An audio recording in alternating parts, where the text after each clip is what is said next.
The goat life ఆడు జీవితం ఈ మూవీ రివ్యూని అయితే ఇప్పుడు మనం చూద్దాము. మలయాళంలో మెయిన్గా చేసినటువంటి ఈ మూవీ అన్ని భాషల్లో డబ్ చేసి రిలీజ్ చేశారు. పృథ్వీరాజ్ సుకుమారన్ గారు ఇందులో మెయిన్ లీడ్ అయితే చేశారు. ఈ మూవీ తీయడం కోసము ఈ సినిమా యూనిట్ అంతా దాదాపుగా 8 సంవత్సరాలు కష్టపడి ఈ మూవీని తీశారు. అంటే అర్థం చేసుకోవచ్చు మనము ఈ మూవీ కోసం వాళ్ళు ఎంత కష్టపడ్డారనేసి. మెయిన్గా హీరో పృథ్వీరాజ్ సుకుమారన్ గారు అయితే లైఫ్ పెట్టేశారు, ప్రాణం పెట్టేశారని చెప్పొచ్చు. అంత కష్టపడి ఈ మూవీని అయితే చేశారు. సో ఈ మూవీ పాన్ ఇండియా రేంజ్లో రిలీజ్ అయ్యేసి దానికి తగ్గట్టుగానే సూపర్ డూపర్ హిట్ అయింది.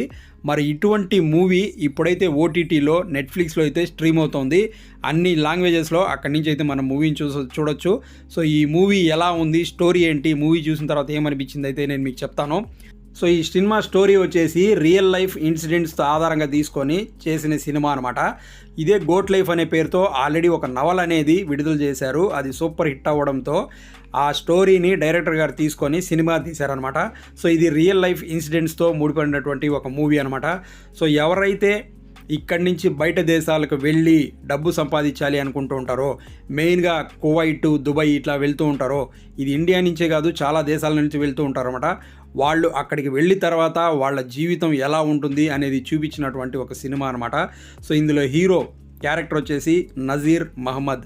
ఈయన అలాగే ఇతనితో పాటు వాళ్ళ ఫ్రెండ్ హకీమ్, వీళ్ళిద్దరు కూడా కేరళలో ఒక చిన్న ఊర్లో ఉంటారు. అక్కడ చిన్న చిన్న పనులు చేసుకొని బతుకుతూ ఉంటారు.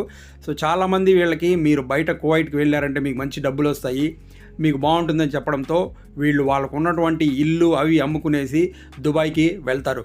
దుబాయ్కి వెళ్ళి దిగిన తర్వాత వీళ్ళకి ఆ ఏజెంట్ మోసం చేస్తాడు. ఇక్కడ వచ్చేసి వాళ్ళకి చెప్పిన ఒక పని ఒకటి ఉంటుంది, అక్కడికి పోయి వాళ్ళు దిగిన తర్వాత వాళ్ళకు ఉండే ఒక పని ఉంటుంది.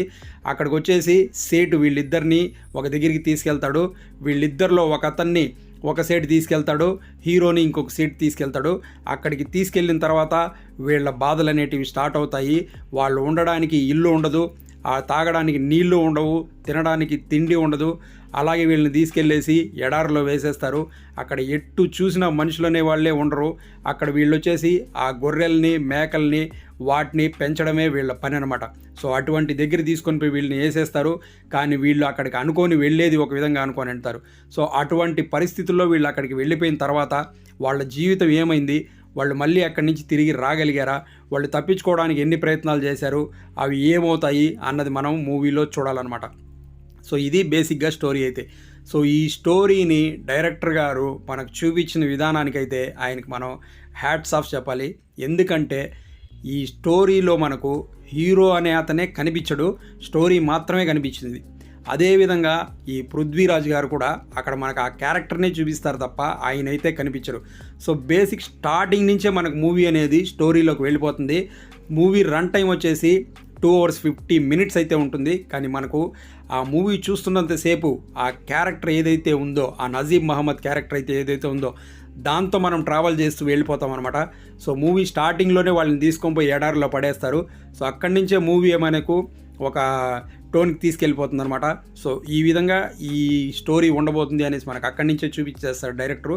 ఫస్ట్ హాఫ్లో మనకు కొన్ని ఇన్సిడెంట్స్ చూపిస్తారు. అవైతే చూస్తున్నంతసేపు మనము నిజంగానే మనం ఆ ఎడారిలో వెళ్ళిపోయేసి ఆ బాధలు మనం పడుతున్నామా అన్న విధంగా అయితే చూపిస్తారనమాట. అంత బాగా కనెక్ట్ అయిపోతాం మనము ఆ హీరో క్యారెక్టర్కి. అలాగే మధ్య మధ్యలో అతని లైఫ్లో జరిగినటువంటి ఇన్సిడెంట్లు, ఇంతకుముందు అతను ఎలా ఉండేవాడు ఏంటి అనేసి గుర్తు చేసుకుంటూ ఉంటాడు. అతని వైఫ్ అమలాపాల్ గారు అతని వైఫ్గా చేయడం జరిగింది. ఆమె క్యారెక్టర్ని గుర్తు చేసుకుంటూ, ఇంట్లో ఎలా ఉండేవాడు అనేది గుర్తు చేసుకుంటూ, ఇక్కడ జరిగే పరిణామాలు ఇవి రెండు మనకు మిక్స్ చేసి చూపిస్తూ వస్తూ ఉంటాడు డైరెక్టర్. సో అక్కడ మనం లీనమైపోతాం అనమాట మూవీలో. ఎక్కడ మనకు అరే మనం మీ సినిమా చూస్తున్నాం అన్న విధంగా ఉండదు, ఆ విధంగా అయితే చేశారు. నెక్స్ట్ సెకండ్ హాఫ్కి వచ్చేసరికి వీళ్ళు అక్కడి నుంచి తప్పించుకోవడానికి చేసే ప్రయత్నంలో ఏం జరిగింది అనేది చూపిస్తారనమాట. సెకండ్ హాఫ్ మాత్రం మనకు వాళ్ళు ఎంతసేపు తప్పించుకోవడానికి వెళ్ళేటప్పుడు వచ్చే ఆ ప్రాబ్లమ్సే చూపిస్తూ ఉంటారు. అక్కడ మనకు కొంచెం సాగదీసినట్లు ఉంటుంది మూవీ. కానీ ఎండ్కి వచ్చేసరికి అమ్మయ్య ఎలాగన్నా ఇది మంచి జరిగింది అన్న విధంగా అయితే ఉంటుంది. సో డైరెక్టర్ గారు మాత్రం ఈ స్టోరీని ఎలాగైతే చెప్పాలనుకున్నారో అలా చెప్పగలిగారని చెప్పొచ్చు. అలాగే నెక్స్ట్ మాట్లాడాల్సింది హీరో పృథ్వీరాజ్ సుకుమారన్ గారి గురించి. ఈయన నిజంగానే ప్రాణం పెట్టాడని చెప్పొచ్చు మూవీ కోసము. ఈయన్ని మనం మూవీలో ఎక్కడా హీరోలాగా చూడము, ఆ నిజమైనటువంటి ఒక క్యారెక్టర్ లాగా మాత్రమే చూస్తాము. అలాగే మిగిలిన ఇతనితో పాటు వెళ్ళే ఆ ఫ్రెండ్ క్యారెక్టర్ ఒక అతను చేశాడు, అతను కూడా రియలిస్టిక్గా చేశాడనమాట. ఇక అలాగే ఇందులో హీరో వైఫ్ క్యారెక్టర్ వచ్చేసి అమలా పాల్ గారు చేశారు. ఆయన ఉన్నంతలో ఆయన క్యారెక్టర్ మాత్రం బాగుంది, బాగా చేశారు ఆయన కూడా. నెక్స్ట్ ఈ మూవీలో మనం మాట్లాడాల్సింది సినిమాటోగ్రఫీ గురించి మాట్లాడాలి. నెక్స్ట్ లెవెల్ సినిమాటోగ్రఫీ అని చెప్పొచ్చు. నిజంగానే మనం ఎడారిలో వెళ్ళి కూర్చొని అవి జరుగుతున్నది చూస్తున్నామా అన్న విధంగా అయితే క్రియేట్ చేసి చూపించగలిగారు. ఆ సినిమాటోగ్రఫీ మాత్రం నెక్స్ట్ లెవెల్ అని చెప్పొచ్చు. ఆ ఎడారి సన్నివేశాలన్నీ సూపర్గా ఉంటాయి. నెక్స్ట్ మనం మాట్లాడాల్సింది మూవీ మ్యూజిక్ గురించి మాట్లాడాలి. ఏఆర్ రెహమాన్ గారు ఈ సినిమాకి మ్యూజిక్ ఇచ్చారు. ఆయన అయితే మూవీ సాదా సీదాగా ఉన్న మూవీని ఇంకో నెక్స్ట్ లెవెల్కి తీసుకెళ్తారని చెప్పొచ్చు. కానీ బ్యాక్గ్రౌండ్ స్కోర్ అనేది సినిమాకి ప్రాణం పోసిందని చెప్పొచ్చు. చూస్తున్నంతసేపు మనకు హృదయానికి హత్తుకునే విధంగా ఆ సన్నివేశాలు వస్తూ ఉంటాయి, అలాగే ఆ మ్యూజిక్ కూడా వస్తూ ఉంటుంది. ఇవి రెండు కలిపి చూస్తూ ఉంటే నెక్స్ట్ లెవెల్లో ఉంటుంది మనకు. ఏఆర్ రెహమాన్ గారు ఆ విధంగా కంపోజ్ చేశారు. సో ఓవరాల్గా మనకు మూవీ ఎలా ఉంది అని చెప్పుకుంటే మాత్రం గోట్ లైఫ్ అనే మూవీని అస్సలు మిస్ చేయకుండా ఖచ్చితంగా చూడండి. అటువంటి ఒక మంచి సినిమా నాకైతే చాలా చాలా చాలా బాగా నచ్చింది. సో మూవీ ఫ్యామిలీతో కలిసి చూడొచ్చా అంటే చూడొచ్చు, కానీ ఫస్ట్ హాఫ్లో మనకు ఒక సాంగ్ కొంచెం రొమాంటిక్గా ఉంటుంది, దాన్ని మాత్రం దృష్టిలో పెట్టుకొని చూడండి.